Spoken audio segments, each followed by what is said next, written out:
Hoje em dia, a tecnologia ela está sempre muito atrelada a computador, à virtualidade. E a gente tem que lembrar que a escrita é uma tecnologia, que a oralidade é uma tecnologia. Então, eu acho que nenhum museu, nenhuma instituição cultural no mundo seria possível sem a tecnologia, porque, de certa forma, é ela que nos conecta.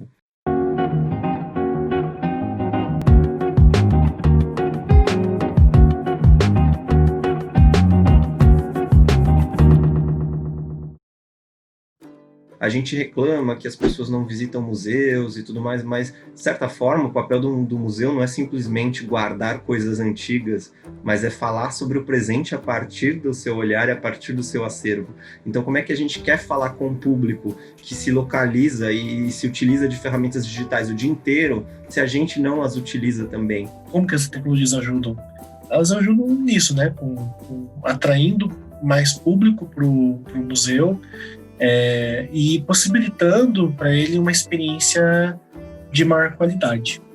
Posso ter, sei lá, telas, né, ou dispositivos eletrônicos que auxiliam, né, no entendimento do objeto ou que auxiliam na narrativa da exposição, como eu posso também ter ferramentas tecnológicas, né, plataformas de difusão de informações que prolongam essa experiência presencial. Eu posso ter exposições virtuais, digitalização da expografia para a experiência, né, de circular no museu por meio virtual, realidade aumentada, enfim, tem todo um arcabouço tecnológico quando a gente fala de tecnologia e museus. Eu acho que a gente ainda está engatinhando nesse sentido, porque o que muitos museus têm feito é não criar atividade nato-digitais, mas tentar transpor para o universo virtual aquilo que faz presencialmente. E não necessariamente isso vai funcionar. Então, você fazer uma atividade educativa virtual não é você pegar o seu roteiro e colocar ele em PDF, mas é você pensar em uma atividade que aconteça virtualmente. Da mesma forma que você simplesmente digitalizar peças do seu acervo e colocá-las online não constitui uma exposição virtual, mas você tem que pensar na expografia, você tem que pensar no aspecto imersivo, da mesma forma que você estivesse preparando a sua galeria dentro do seu museu.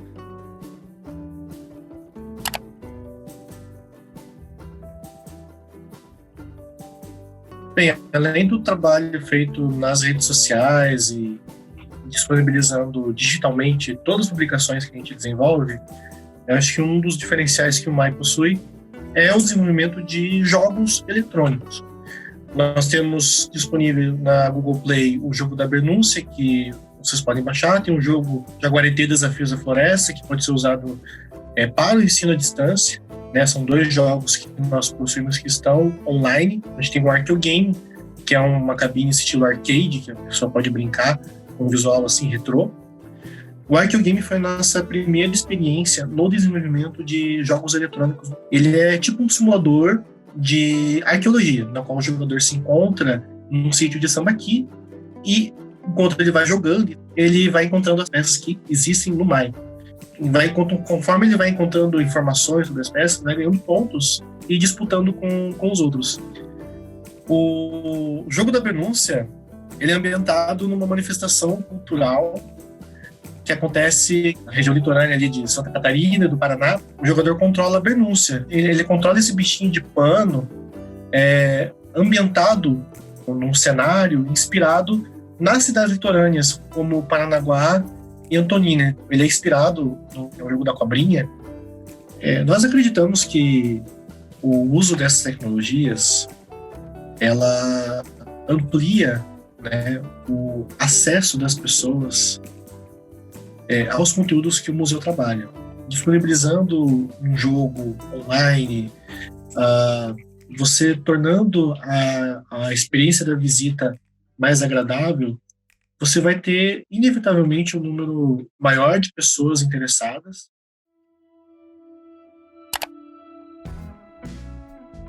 O projeto Tainacan é um projeto de desenvolvimento de uma ferramenta tecnológica, né, voltada para o inventário, a catalogação e a difusão de acervos museológicos. Ela é uma ferramenta tecnológica de suporte para a documentação, né, dos acervos das instituições.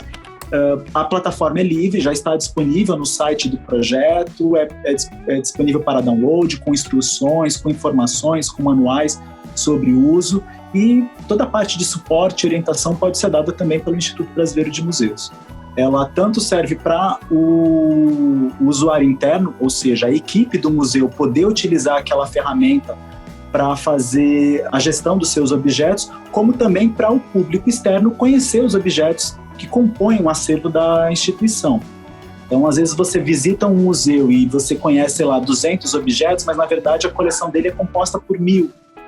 E aí você tem, por meio de uma plataforma tecnológica, a oportunidade de conhecer esses 1000 objetos.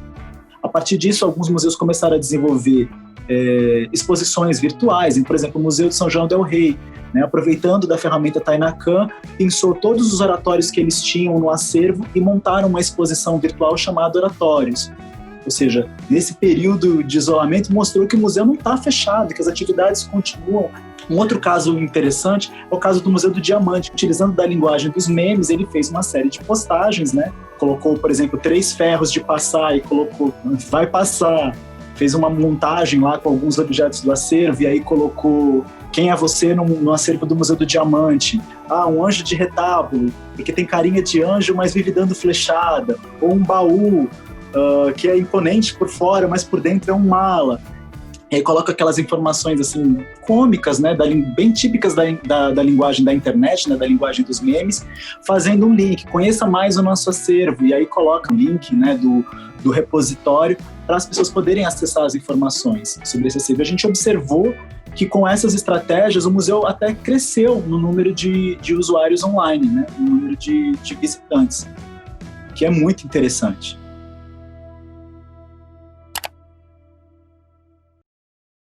Um museu virtual, ele é um museu como qualquer outro, mas, na verdade, todas as suas ações museológicas, então tudo aquilo que o museu tem para apresentar, tem para oferecer para o seu público, é feito, em grande parte, através de um ambiente virtual. Né? Então, o acervo do Museu da Pessoa, é evidente que a gente não pode falar em nada virtual ou digital que não inclua um monte de HDs plugados em algum lugar. Então, não existe virtualidade sem a gente falar em algo físico. Né? Então, o próprio Museu da Pessoa tem uma casa onde fica a sua reserva técnica, onde ficam as mídias analógicas e tudo mais. Mas todo esse acervo é digitalizado e o que é disponibilizado ao público é uma versão digital, né, através da nossa plataforma. A diferença de um museu físico para um museu virtual é que no museu físico você sai da sua casa, você pega um carro, um transporte público e vai até uma casa, um grande prédio e adentra nesse espaço. No museu virtual você digita ali no campo o nome, no caso www.museudapessoa.org, e você já cai dentro desse museu. Então a nossa casa se dá em uma plataforma virtual. Eu acho que o principal aspecto do Museu da Pessoa, a premissa, o principal valor é a questão da colaboração. Então, é um museu onde todo mundo pode fazer parte. Né? Existe uma ferramenta chamada Conte Sua História, onde qualquer pessoa que tem interesse em registrar a sua ou a história de alguém da família, enfim, pode ir lá e contar essa história, enviar fotos, enviar documentos, e aí essa pessoa passa a fazer parte do acervo da instituição. Eu acho que o grande benefício de você trabalhar em um museu virtual é você conseguir alcançar as pessoas de uma forma mais direta, né? É evidente que isso tem um paradoxo, porque ao mesmo tempo em que o Museu da Pessoa é um dos únicos museus que continua aberto, e sempre esteve aberto 24 horas por dia em qualquer lugar que tenha acesso à internet, por outro lado existe um desafio muito grande de você fazer com que o público perceba que ele está entrando em um museu e não em um portal de notícias, por exemplo, ou um portal de conteúdo. A gente não faz ideia de onde vai chegar o uso do nosso acervo e do acesso que ele tem. Tem, por exemplo, pessoas que acabam encontrando familiares que fazia tempo que não via, né? Então, também tem essa dimensão muito pessoal. A gente tem histórias engraçadas no sentido de pessoas que vão e contam uma história do grande amor da vida deles. E aí essa história vai depois ficar em acesso para o público. Dá alguns anos, essa pessoa liga para a gente e fala: cara, pelo amor de Deus, eu não tô mais com aquela pessoa, e é meu atual parceiro ou parceiro joga meu nome no Google e vê que eu tô fazendo uma declaração. Será que vocês me ajudam? Tem como tirar esse pedaço? Né? Então, a gente está lidando com história de vida, né? Somos seres em constante transformação, então isso acontece. A gente nunca apaga a história que a gente faz, no que é mostrado para o público, a gente coloca ali um parêntese de trecho tirado a pedido do autor. né? Porque já aconteceu de anos depois, a pessoa voltou com aquele amor que tinha rompido e quer que aquela história fique novamente no ar. Então, muitas vezes as pessoas acessam o conteúdo que elas contaram há anos atrás e muitas vezes elas nem se enxergam mais naquilo e falam, nossa, exagerei, nem foi assim, coisa do tipo. Então é muito engraçado.